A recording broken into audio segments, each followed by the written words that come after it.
उत्तर प्रदेश में जब विधानसभा सत्र चलता है, विधानसभा में उस समय एक बात सब लोगों के लिए बहुत ही आश्चर्यचकित लगती है जब योगी आदित्यनाथ जी कहते हैं कि अपने देश में दो नमूने हैं। एक नमूना दिल्ली में बैठता है और एक नमूना बैठता है लखनऊ में। योगी आदित्यनाथ ने जब उनके लिए कहा था कि जो जो नमूने हैं वो नमूने को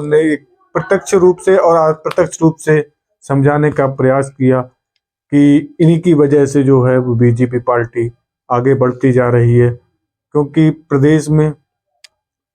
योगी की सरकार लगातार दूसरी बार बहुमत से आई है और उन्हें दावा है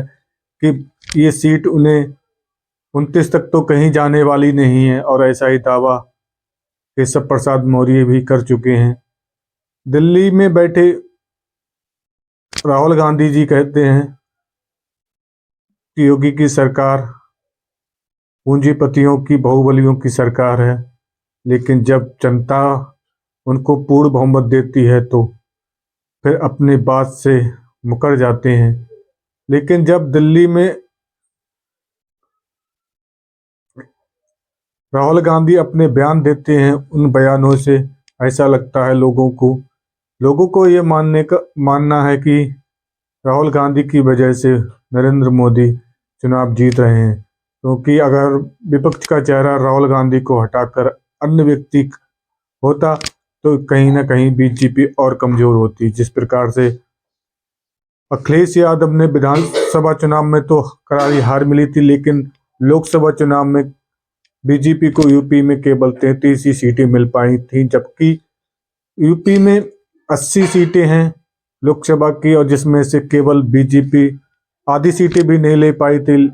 अखिलेश यादव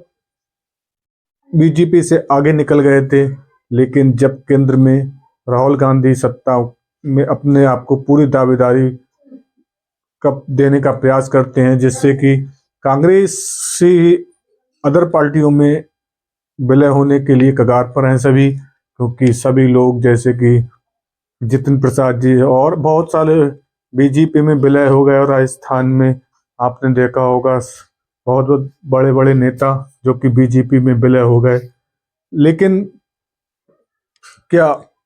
कांग्रेस की वजह से बीजेपी जीत रही है? लोगों से जब बात की जाती है तो लोगों का कहना है कि राहुल गांधी की वजह से बीजेपी ज्यादा सीटें जीत रही है। कहीं विपक्ष का चेहरा राहुल गांधी से हटाकर और कोई व्यक्ति कर दिया जाता है